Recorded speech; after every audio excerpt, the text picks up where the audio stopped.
So I really liked this book. I have to say, it went much faster than the Jubilees, which I had been reading before in terms of apocryphal reading. I thought it really gave a lot of historical insight that I appreciated, even though, I mean, it's a little, it's not actually written in the time period it takes place in, but it seems to be, from what scholars who are more studious on this time period than I am, that it seems to be pretty accurate in terms of what it would have felt like to be in that first wave of exiles in the Assyrian era. There are some anachronisms, for sure, mostly in language choices, but there's a few things of like kashrut concerns, like early in the book when he says, "I did not eat the food of exile or the food of Gentiles." That seems to be added. Hold on one second. Sorry. Talk amongst yourselves.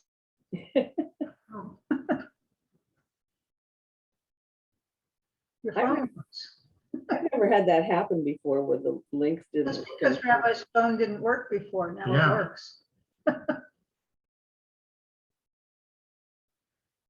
Got fixed.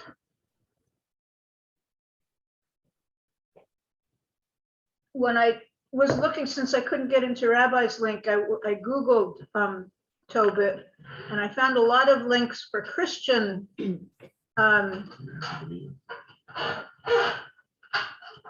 for Christian translations, including one that was for using the Book of Tobit in weddings.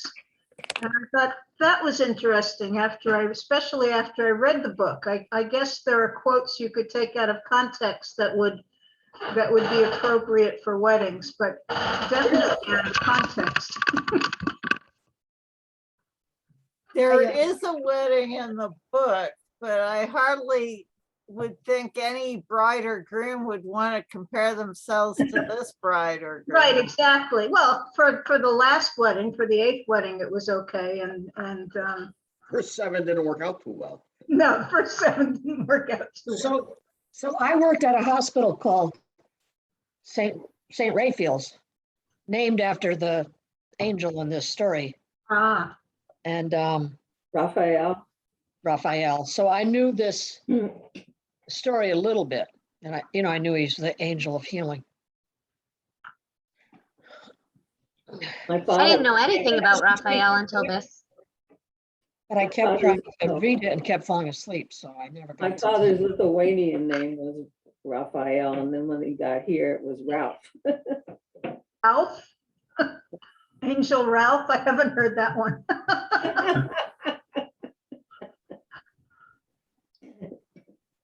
Can I ask a question before we start on this? Yeah, please.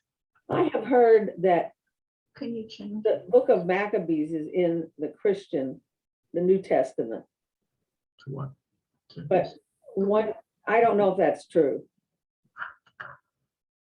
I It think it's depends on included. the book, or it depends on the Christians. Oh, And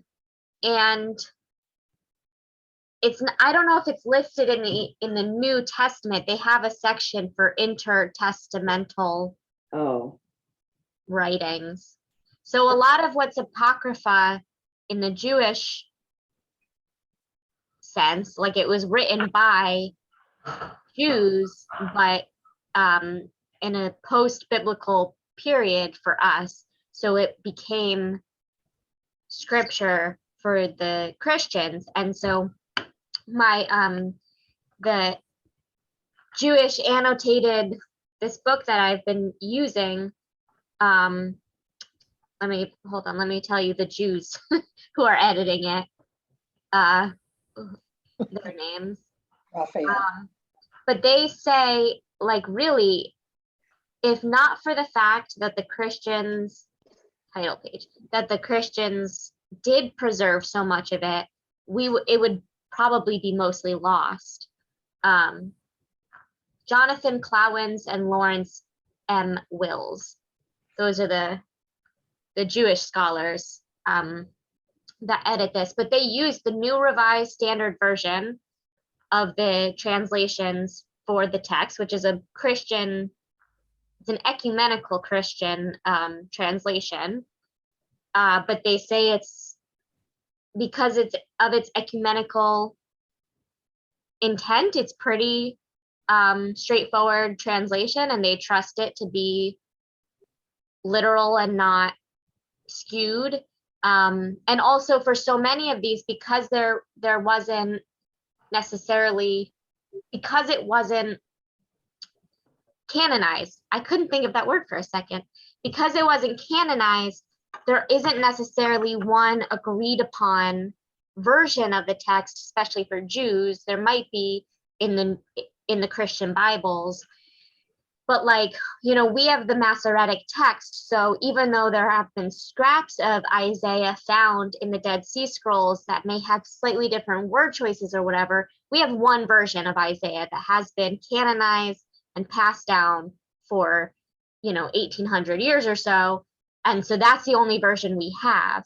For the ones that weren't canonized, and there were several versions floating around 1800, 2000 years ago, it's harder to, I think, decide what the definitive version is. So that's something these editors talk about too, that it was like too unwieldy a project for them to try to come up with their own translations. Like they want the reader to know that they could do it, but it would take too long for the terms of like publishing and not be a good use of their time, and that it was better to use this ecumenical Christian translation and then add in the historical Jewish annotations. So that's what I've been using to learn and guide us through this. Does that answer your question? Yeah. Okay. So Tobit, for example, as one that might be hard to find a definitive version, there were 5 full manuscripts found among the Dead Sea Scrolls and several other fragments. The way it's worded in the annotation says possible fragments, which I guess means they were so distorted that it or so ripped up that it wasn't even entirely clear what book they were fragments of, but they are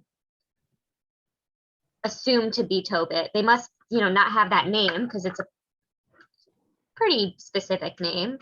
But however they determined it was them. Most of them are in Aramaic, but there's one full manuscript in Hebrew and a couple of the fragments are in Hebrew. And they're not entirely sure which language came first. I mean, which language was the original for the Book of Tobit. But because of some of the other linguistic choices and the scenes depicted and things like that, they are pretty certain that it was definitely written in one of the 2 of them. There have been manuscripts found in Greek, but they're pretty certain it was not, that was not the original. And although a lot of these texts of the Apocrypha era come from the Jewish, like the Hellenistic Jewish community of Alexandria, Egypt, they're fairly certain this one was written in either the Holy Land or Nineveh, I don't know, the Persian Empire, the eastern side of the Middle East instead of the western side. Let's see, and it certainly, even though it purports to be of an early era, it definitely was meant, it was written to be of comfort of the fresh, the early exiles. So maybe not literally of Jonah's era or the Assyrian conquest, but probably of like the first Babylonian deportation period.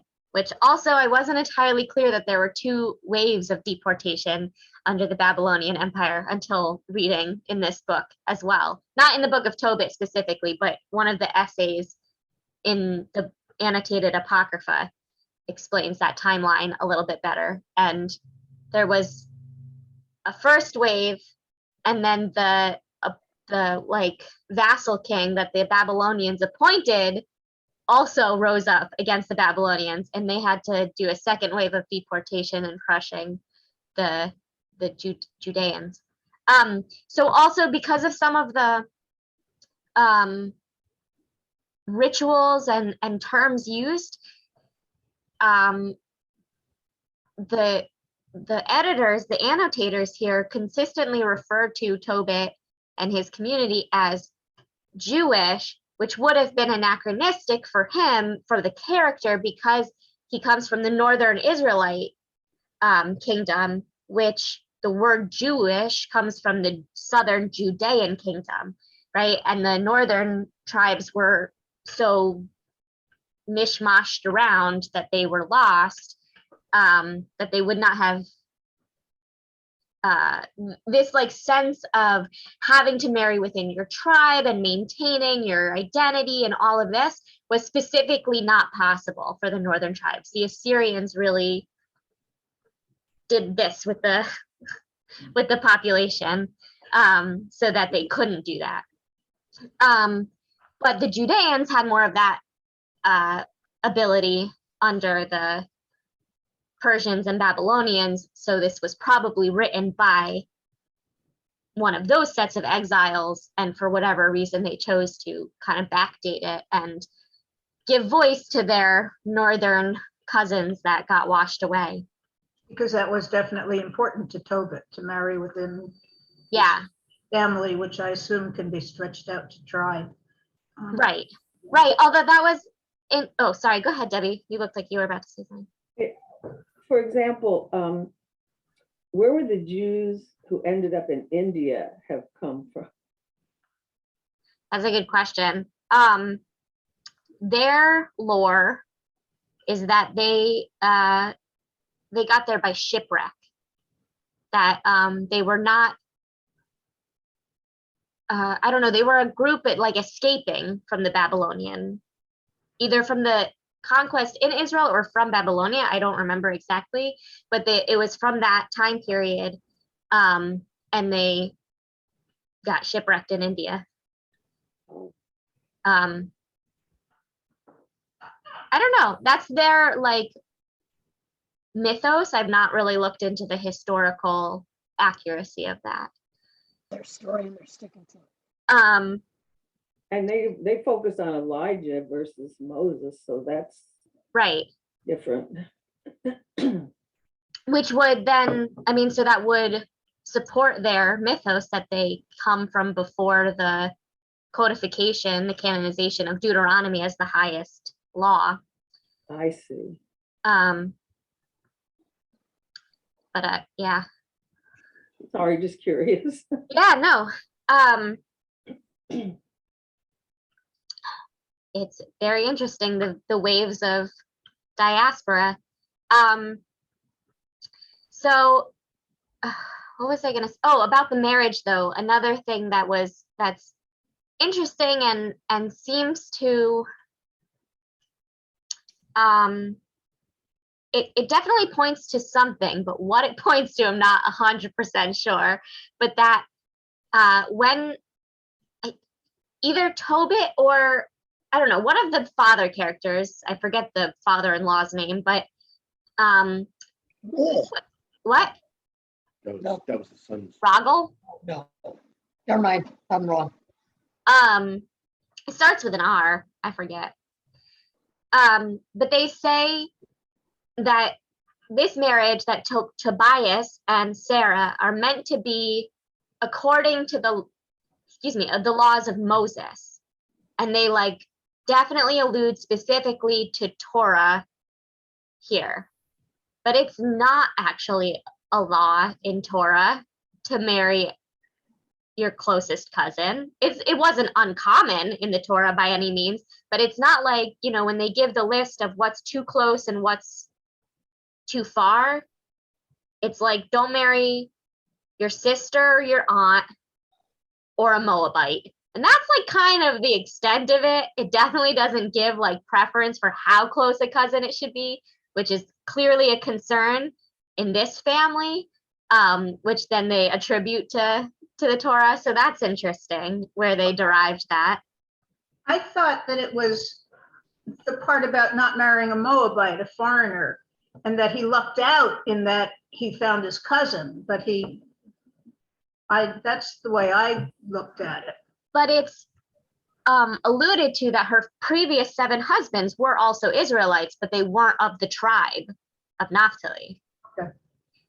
So there's something, you know, so that's why they were killed off by the demon.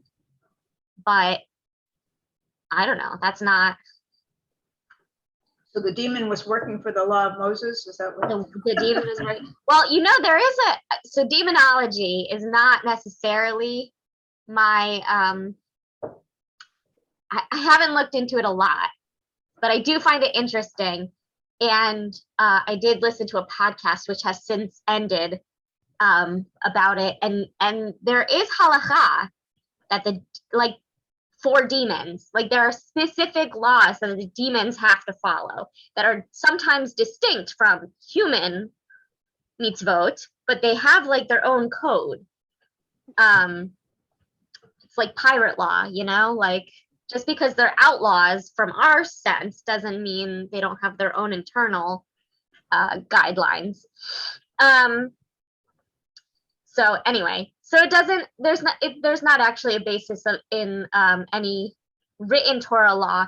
The closest thing that it does come to, because Sarah is an only child, it harkens back to the daughters of Zelophehad, who inherit their father's, I mean, there's not really property yet because it's before they entered the land, but they inherit his deed, I guess. What's apportioned to him in the Holy Land, but only if they marry within the tribe, so that it does still stay within the correct, parameters as they marry out. So I think Tobit is trying to tell us something like that, like only a man from her tribe can inherit her father's land. So these other Israelites that aren't but they're also not in the Holy Land anymore. So staying within the apportioned borders that God, gave to each tribe doesn't really matter. But They could go back. They could go back, right? So maybe that's what it was about, was ensuring that when the time comes. I didn't know that we believed in demons. Yeah, so this time period was demons and angels were very popular in this like Persian late Second Temple, mid Second Temple, whatever.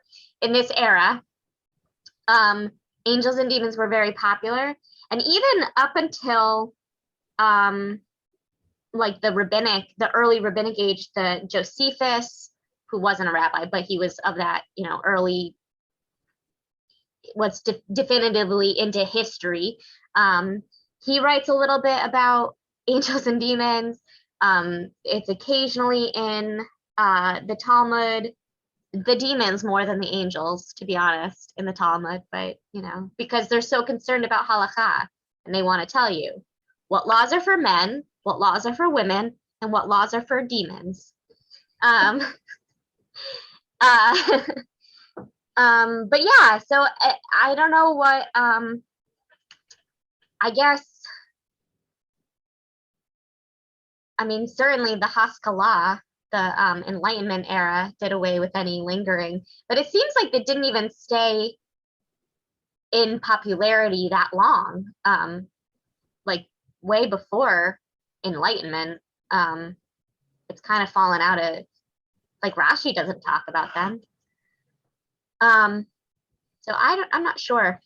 Maybe because of the time of upheaval there, the beginnings of the diaspora and all of that, that it was seen as these clashes of good and evil. And this also was the beginning of, excuse me, sort of distinct heaven and hell imagery in Judaism, which obviously still maintains quite a bit of difference from the Christian view of it, because they're not eternal in the same way, but that there are different areas of the afterlife or whatever, as opposed to in the Bible, it's just Sheol, which is like just the bland waiting room of God, waiting for the judgment day.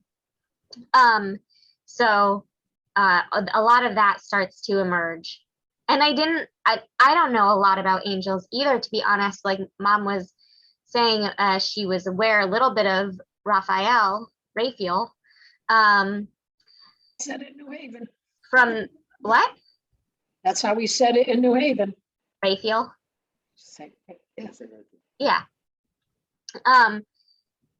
But he's one of the archangels, I believe, according to this. And it also, one of the annotations said that he was one of the angels mentioned that protects every side of a person when they say the bedtime Shema. And the editor note says, like, it's, you know, as is popularized in one of the blessings of the Shema, you know, of the Shema. And I was like, but then they didn't tell me which blessing that was, and it's certainly not in our liturgy, like it's not in our prayer book of the evening Shema. So I couldn't figure out what popular blessing calls upon the 6 angels that protect every side of you when you recite the Shema. But apparently that was a thing at some point.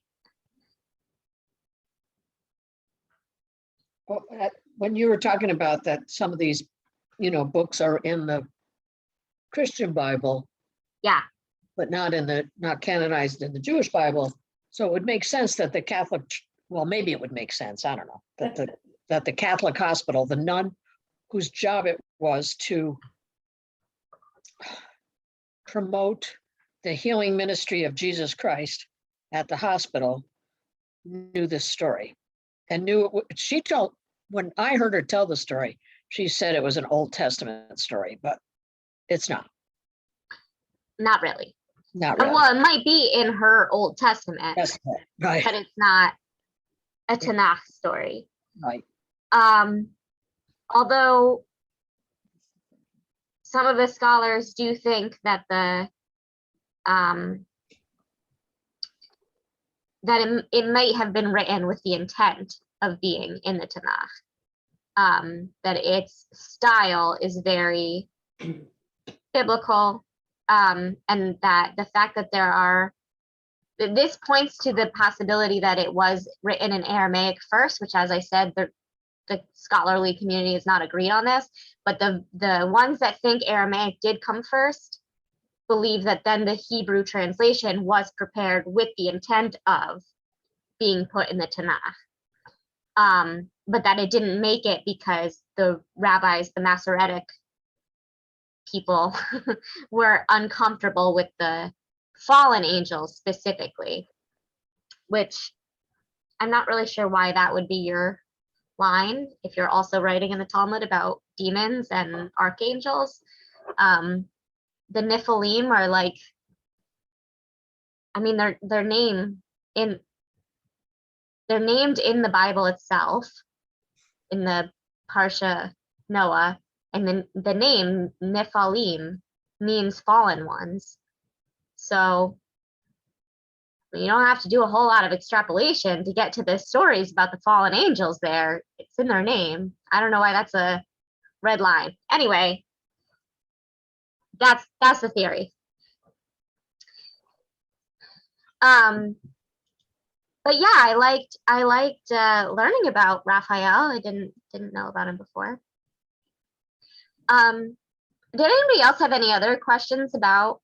That's a lot of the like historical context setting that I appreciated reading from my annotated copy. But were there other questions about the book itself or the storyline? I guess one of the questions I had right at the beginning when it was talking about Sennacherib, the king, how he went in and he came out with confusion on his face because of, I guess, I looked up the history a little bit. I guess he didn't quite conquer Jerusalem the way he was hoping to, but he managed to kill a lot of people. So, I mean, it sounded like he thought he was a loser, but according to history, he won because, so that's why I was wondering why he was confused, because I'm confused. I think, are you talking about in that first chapter? Yeah, in the very first chapter. And that I mean, I like this book because it had history and the personal story. And so I was trying to figure out the history from the book and not succeeding really well. Well, the book obscures some of the history, but I think where it says, what I'm seeing is that he is confused because the bodies he left out. So it's common in the ancient world as a whole that when you executed your enemies, you left the bodies out for a while to decay, both as a means of humiliation and as a deterrent to other possible fighters.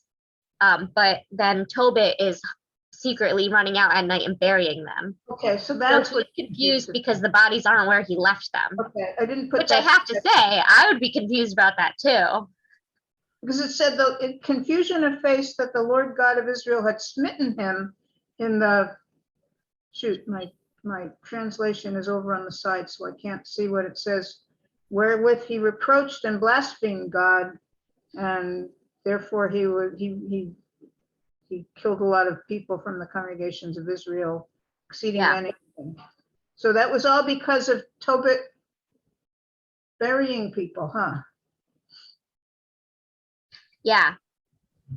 I also buried any whom king, I also don't really know how to say his name, Sennacherib, put to death when he came fleeing from Judea in those days of judgment that the king of heaven executed upon him because of his blasphemies.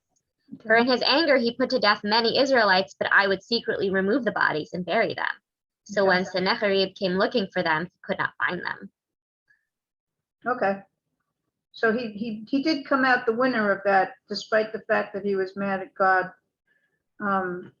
Okay. Yes. In terms of archangels, I don't know how you say it. I have a book called God is a Verb, and I've never gotten all the way through it. But in my smarter days, I used to do this meditation that they have in there, and it put me to sleep every time. It would be Michael, imagine Michael on your right arm, Gabriel on your left arm, Raphael behind you, and Uriel in front of you. And of course, with the meanings that go with those particular ones. I don't know why it put me to sleep, but it did. Because it was soothing or because it was boring? I don't know. Okay. I had a therapist back in Brooklyn who told me to do that meditation and it would help me Really? write my papers. Then she told me one time when she was in grad school that she did that meditation and then she wrote a paper and like the next morning she had no memory. Like she basically believed that the Archangel Michael wrote her paper on whatever psychology thing, like for her therapy degree. And I was like, okay, nice knowing you, bye. That's cheating. I really liked when when Sennacherib's sons killed him, and apparently that's history written down some other places besides. But the excuse that this book gives is that they read the story of Abraham and Isaac, and that kind of, I don't know, put chills up and down my spine a little bit. That folks back in Tobit's time were reading the same Tanakh that we're reading, and attributed things to it, and I thought that was cool. Yeah.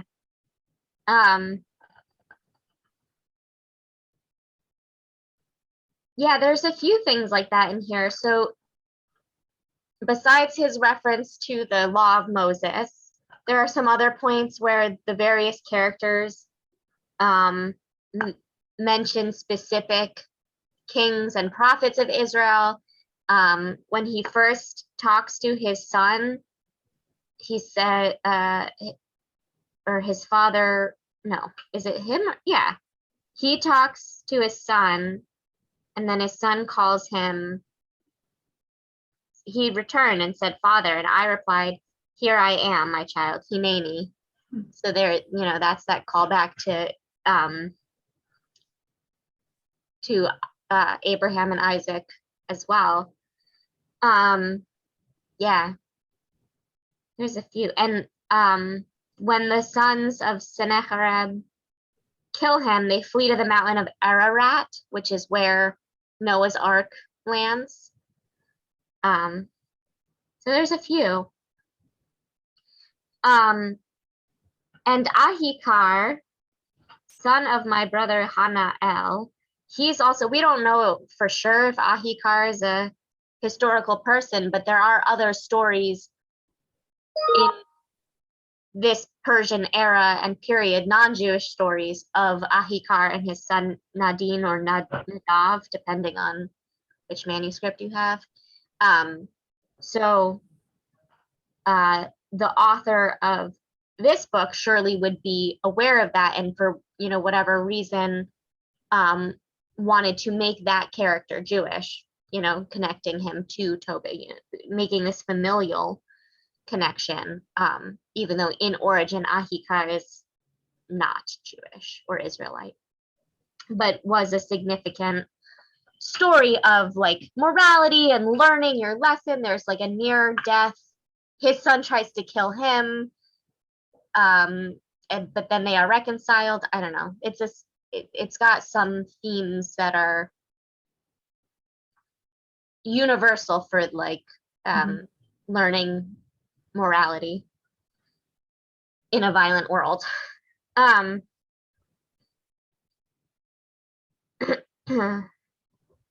Did your translation in chapter 2 refer to Pentecost? I'm using Safaria, so if you're, oh, you weren't using. No, I'm looking at my book. I can, but I have Safaria open. I'll look at what they say. Okay, let's see. I don't think so either. I don't think so. Does reference Jeremiah. In the same year, at the Feast of Weeks, I prepared in my house a great feast. So my version says, at our festival of Pentecost, which is the sacred festival of weeks. And I thought that was interesting. The annotation there explains that, so Pentecost is the Greek word, which is also what the Christians call, there's a Christian holiday around the same time of Shavuot that's related. But so it just means weeks, same as Shavuot also means weeks, but Greek rather than Hebrew, and that this manuscript, apparently, whatever the New Standard Version was using to translate, had both words there, perhaps because the exile community in Persia didn't know the Hebrew word and would have needed both descriptors, which I thought was interesting. Safaria just used the same year at the Feast of Weeks. I prepared in my house a great feast. And that was another neat thing that he wouldn't eat until they found a poor person to share the meal with. And hearkening back to the to Passover custom and desert hospitality. And it was neat the way it tied things together. Of course, he didn't eat in the end because he had to go bury people, but. Right.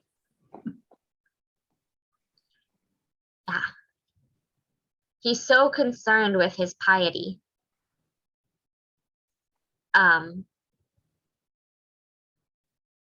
That he won't eat until he has a poor person at his table.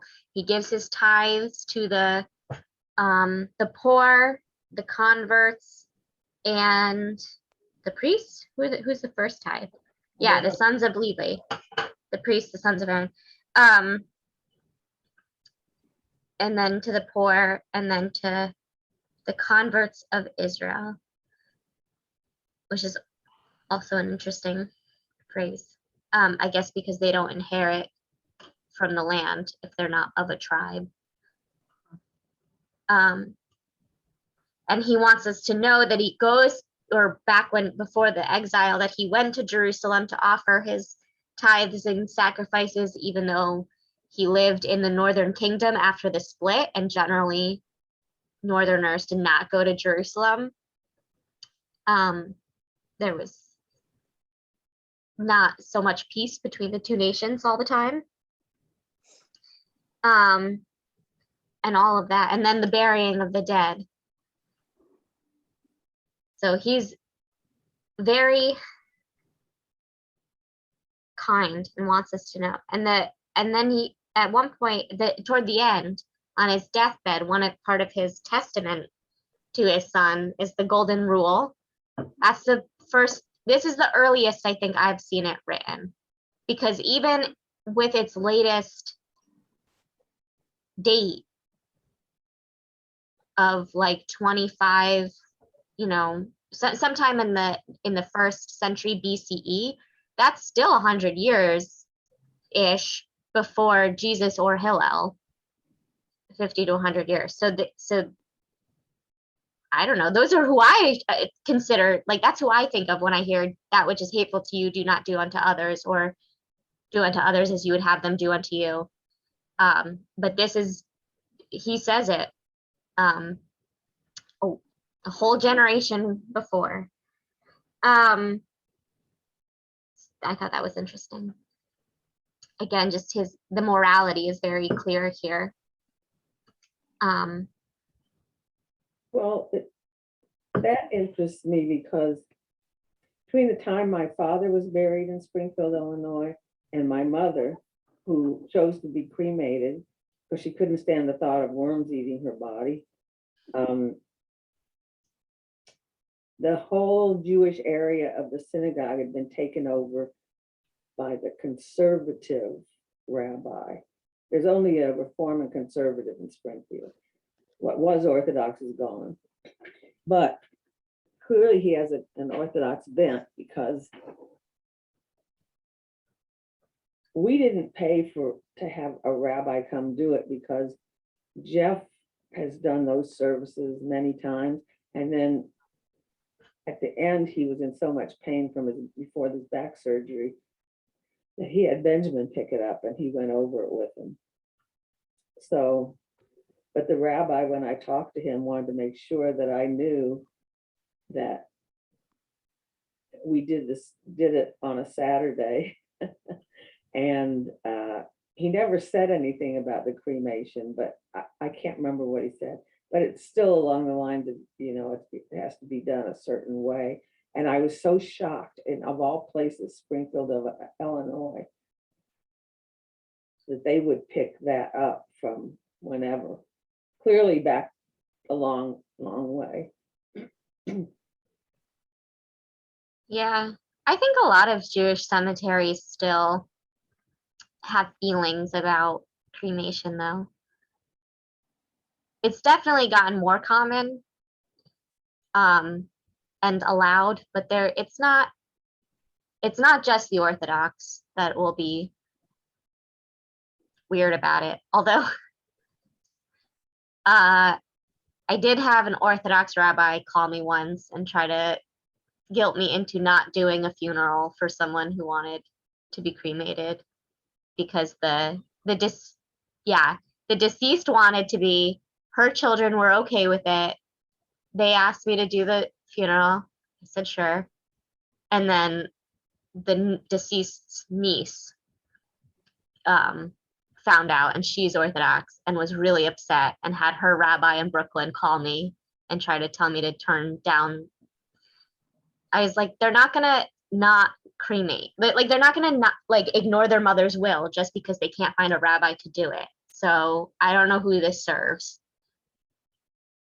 Also, I'm Reform and I don't believe in bodily resurrection. So I'm not really concerned about cremation. Thanks, bye.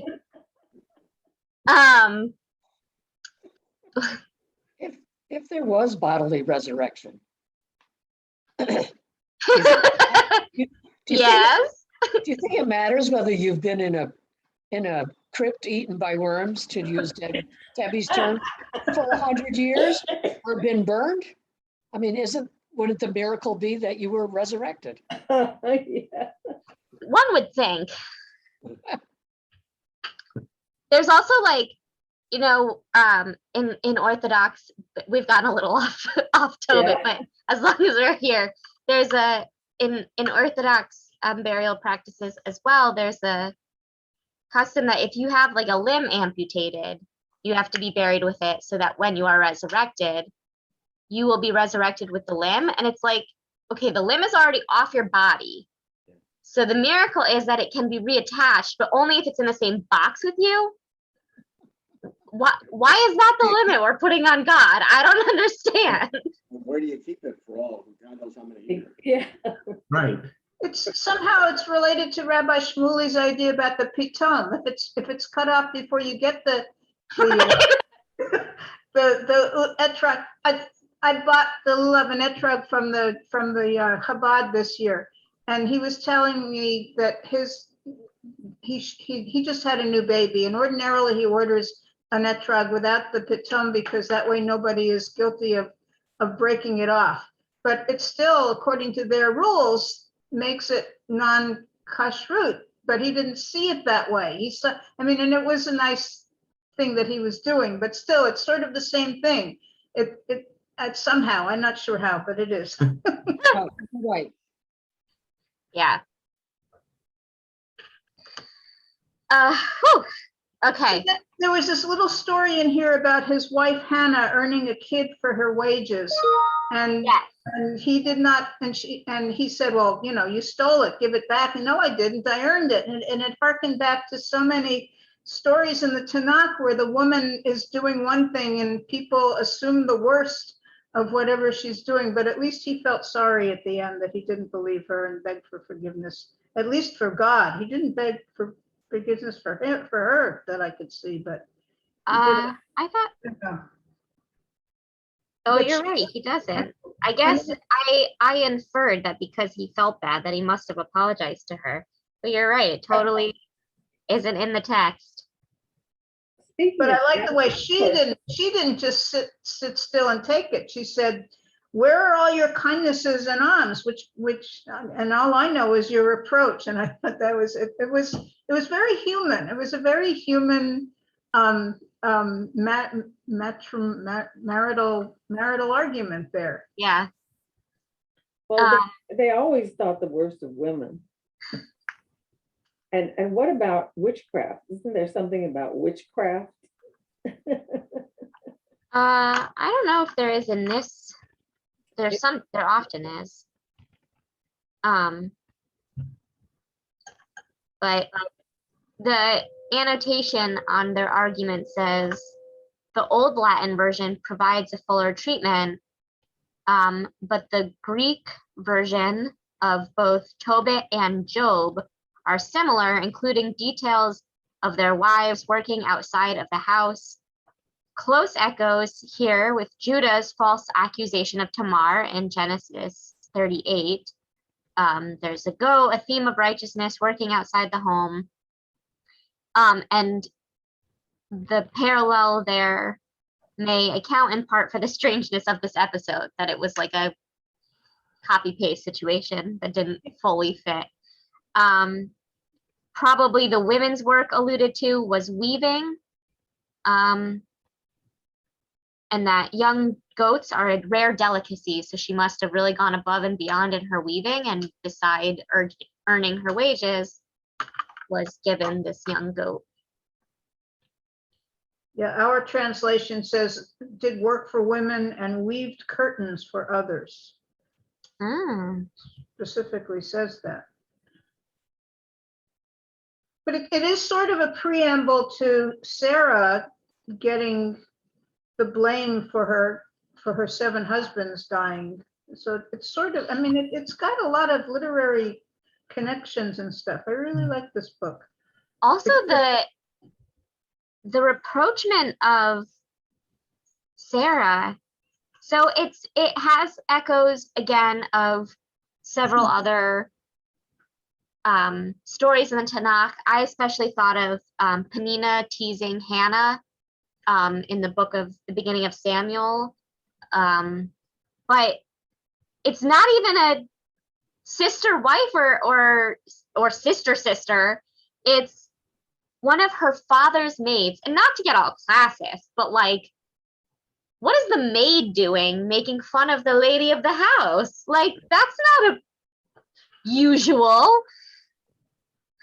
Well, it's her father's maidservant, so it could have been a concubine, concubine or a something stepmother figure. with a status above what she really should have had, maybe. Yeah. Although it status is plural, above he had many concubines. Yeah, one of her. Yeah. What'd you say, Mom? A status above the daughter anyway, Yeah, that she could speak like that. clearly. I was going to, oh, I'm sorry. No, go ahead. Go ahead. In that section, the reason, of course, for her going out to work was him falling blind with a whiteness in his eyes.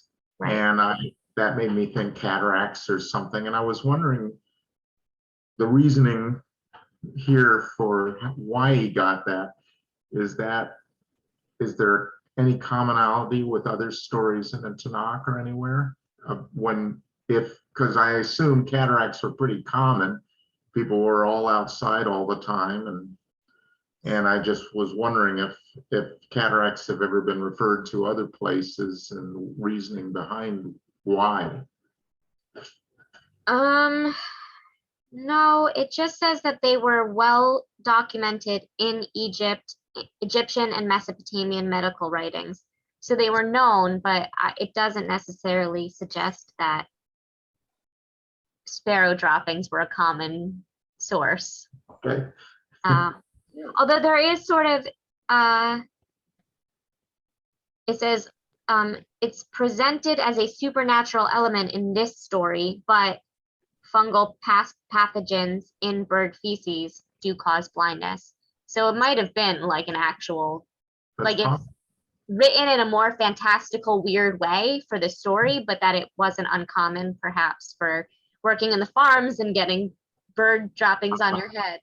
So it wasn't cataracts perhaps they were referring to, but an actual fungal growth or something. Of some kind. He got The cured of. treatment too seems to indicate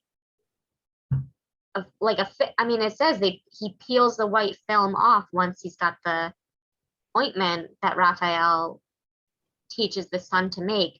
So that also made me think of cataracts, that it's just like something over the eye that can come off. Well, real cataracts are clouding of the lens, and that's why nowadays they, of course, have to literally take the lens out and replace it with an artificial lens. Right. Which is probably not better a needle in the eye, huh? But I was just wondering if there was a commonality there. So it does go with stuff that they knew. Yeah. Yeah, I'm not sure. The one last, sorry, go ahead. It's interesting they choose blindness because that was what happened to several of the patriarchs also. That was their They're, Yeah. as we read about in that book for book club last month. But, Right. Right. One of the annotations on this chapter 2 talks about how blindness was linked to like spiritual death. And we see that in Isaac specifically too, he's not the only blind character in the Tanakh, but that it says specifically, like right before, he tells Esau to go get the game and I'm going to bless you, my time is near, that it's like, because he was blind, he was close to death. Like it really links those very directly in the Tanakh for Isaac. So I think they're playing on that here too. I don't know. I think there's something, I hope this isn't offensive, but I think there's something like visually creepy, like frightening to people who aren't blind, but have, we all have sort of that like innate existential fear of our bodies falling apart. And as opposed to like deafness, which might not have any visual cues if someone is deaf, like that white film over the eyes, like can be scary looking, I think, to people. You certainly see it in modern horror movies too, that there's like a blind character that sees what you can't.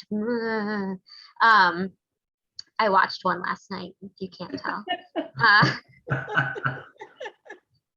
and people hide it though. I mean, people have a patch over the eye or Right. they have dark glasses. They don't want people to see their Right.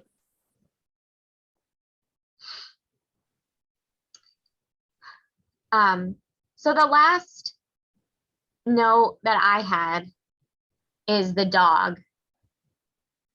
What did you think of that detail? It's so small. But Raphael and Tobias are accompanied by a dog when they leave Tobit's house. And then the dog is not mentioned again for like 3 chapters or whatever. And then when they come back to Tobit's house, it says again, the dog is with them, which is weird. And then made weirder by the fact that, so according to the annotations, well, and in fact, actually, maybe your translation doesn't say the dog comes back, because the annotation says in some versions that the second time the dog is mentioned, actually it says the Lord is with them, which is even weirder. Why would the dog and the Lord be confused words? Like, why are those interchangeable? God dog. I know, God dog, maybe in English, but I don't think that works in other languages. I don't think so I don't know either. what Aramaic for dog is, but yeah, I don't know. And that dogs from like the Middle Ages on tend to get sort of a bad rap. They're mangy, they're wild animals, like often Orthodox Jews do not like dogs as pets. In the Middle East, after the Muslim rise, dogs were not kept. Cats were. That's why the Middle East is overrun by feral cats, because there was a reverence for them and a desire to not kill or even spay and neuter them. But dogs, get rid of them. But apparently before that, in the ancient Middle East, Near East, dogs were associated with protection and healing. And so that's where this is coming from. What chapter was that in? What book? What? Let's see. Well, where do they first head out? Drachma Day. 4 or 5. Like 12? Yeah, so the top of chapter 6 is first. The young man went out and the angel went with him, and the dog came out with him as well and went along with them. Like, where did that dog come from? It doesn't even say a dog or Raphael's dog. The dog. What dog? And And then it really like isn't mentioned again for several chapters. And then let's see, and then when do they come back? Let's go. Then chapter 11. When they came near Kasserine, which is opposite Nineveh, Raphael said, "You are aware how we left your father. Let us run ahead of your wife and prepare the house while they are still on the way." And they went together, and Raphael said to him, "Have the gall ready." And the dog went along behind them, or God went along behind them. One or Our the other. translation says nothing about that. It says, so they, therefore I and thou will go first, and thy wife shall go behind with the servants and our men. So they went both of them, and Raphael said to Tobiah, "Take with thee the gall of the fish," and he took it. And behold, his mother was sitting on the highway to see whether his son would come. So Huh. it doesn't say anything about a A dog. dog or God. Huh. Wait, no, but Wait. DFO. Oh, never mind.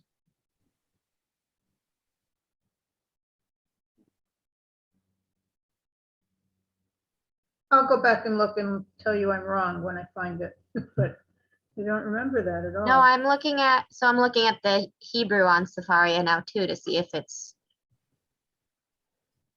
in there, but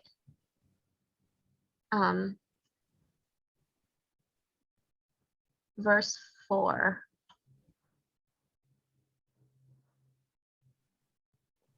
No, the numbering, my numbering is also very different. Oh. That's interesting.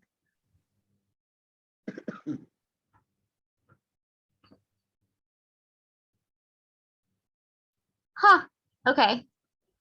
Well, I thought it was interesting, but I guess it's not in your version. Well, that's also interesting. Yeah, It's also interesting.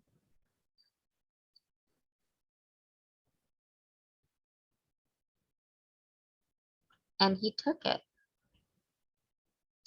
Okay, well, now I'm going to scroll back up to chapter 6 and see if it's there too. Or not there. Maybe they took out both dog references. They shouldn't take. Oh them. yeah, there's no dog up there either. And not in the Hebrew either, huh? No, No Caleb. no Caleb. We had a dog named Caleb. That's how I know that word. It's a good name for a dog. My mother has a bird named Sippy.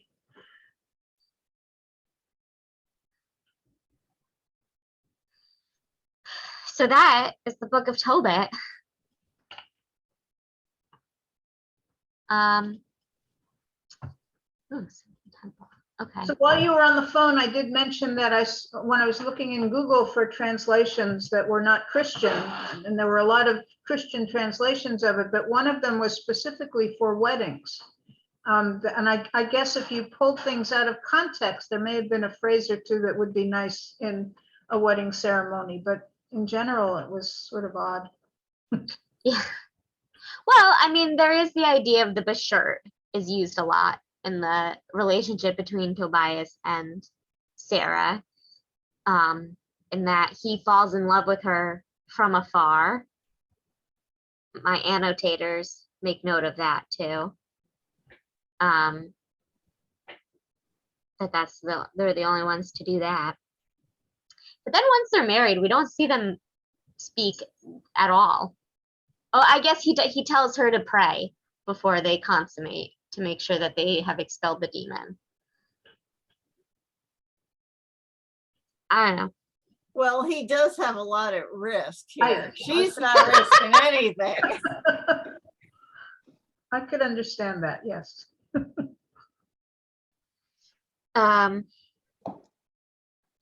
Yeah. All right. Well, That's the in the story I heard at the hospital that, that was part of the miracle that Raphael was able to convince him to trust God and it would be okay. right. That he says, I don't want to marry this woman. A demon has killed her other 7 husbands. And Raphael's like, no, no, no. It'll be different this time, I promise. And it is. He does survive. Don't you wonder what number 6 was thinking? Or even number 5? I mean, at some point, Great. they must have figured out something was off. So, True. so they prepared the grave in the dark and planned to bury him in the dark if he didn't survive. So maybe that's what the father had done with, 3, 4, 5, and 6. And it was all hush hush. Yeah. Except that Tobit knew, or Yeah. Tobias knew. For all, they've never met. They don't live near each other. Look I at don't know. Henry VIII's wives. I mean, that didn't stop them any, so. Yeah, I mean, look at Tamar has 2 husbands who die, and when her father-in-law tries to refuse her a 3rd one, she tricks him into making her pregnant. And then that child becomes an ancestor of David. So maybe they were hoping like I'm gonna be the next father of the Messiah. I'm gonna beat the odds. So which book shall we read next week? Can you top this one? Can I top this? I don't know. I didn't think it was a contest. Let's see, How many did you say there are? a bajillion. Then I want That's a big number. to read the one that comes right before the bajillion. Okay, so here are the ones that are all according to Wikipedia. So these aren't necessarily all on Safaria, but I did my best to find links to translations of most of them. Wait, here, let's look at the Google Doc because then it will also tell us a little bit about what's in what. So Genesis Apocryphon is similar to the Bible, to the Torah. Adam and Eve expands on their life after the expulsion, including Eve's perspective. It's one of the only ones that hasn't really been published, but I found a website where some scholars that are working on piecing together translations of various manuscripts found. We got a whole bunch of deathbed literature, Testament of Kohat, Visions of Amram. There's some more further down. Book of Jubilees is also largely retelling of the Bible. Enoch gets into some wacky visions of the end times. There's lots of Enochs that continue to be pretty mystical. Apparently Enoch 3 is pretty similar to medieval work of Kabbalah, even though it certainly is much later than that, but I mean much earlier than that, but it has a lot of similar tones as what you might read from 13th century Tzfat, which I know you've all read a lot of literature from 13th century Tzfat, so more deathbed literature.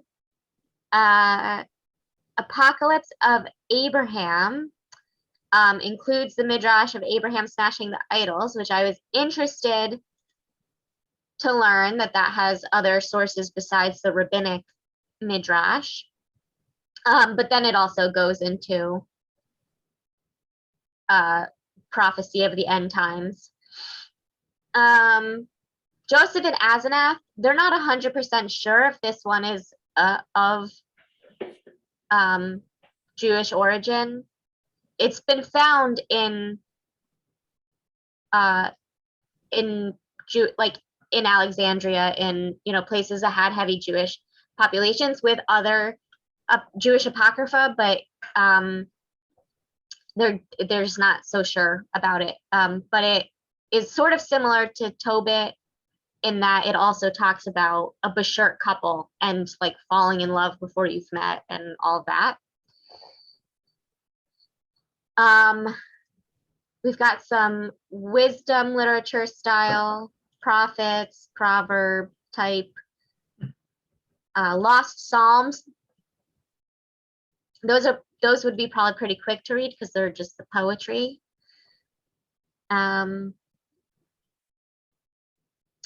Baruch is mentioned in the Bible as Jeremiah's scribe, but he has 2 apocryphal books of his own prophecy, which I find kind of interesting. First Esdras, I think is very similar to Ezra and Nehemiah. I definitely, I haven't read it per se, but I've read a lot of references to it in my research that when we did Ezra and Nehemiah last year, 2 years ago, whenever that was.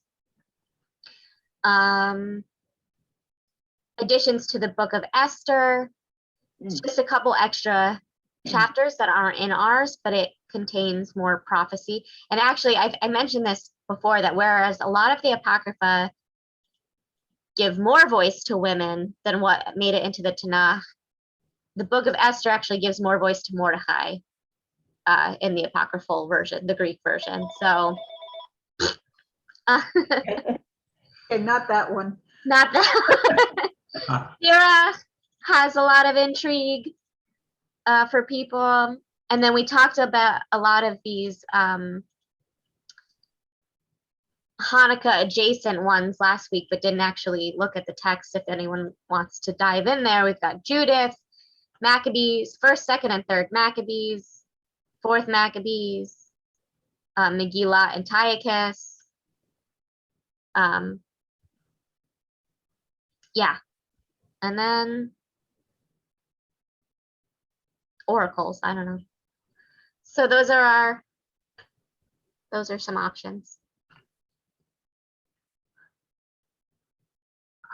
I don't know, maybe the one Adam and Eve with more about Eve, or the Genesis with more detail about, but I remember the phrase that it used, but it said embellished. Yeah, embellished fashion. I Okay. don't know. Well, About Eve. it's just my, I agree about the story about Eve. All right. That sounds interesting.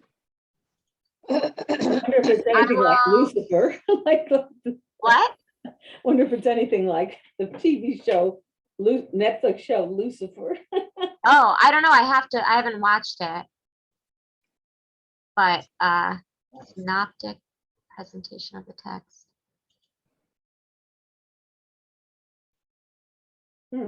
I found oh wait, here we go. No, I was reading chapters before.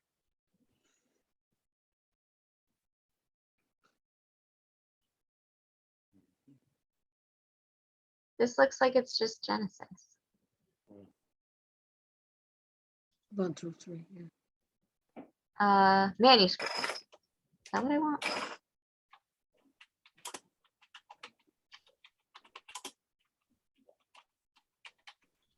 Yeah, this is what I was looking at. Okay, I will send this link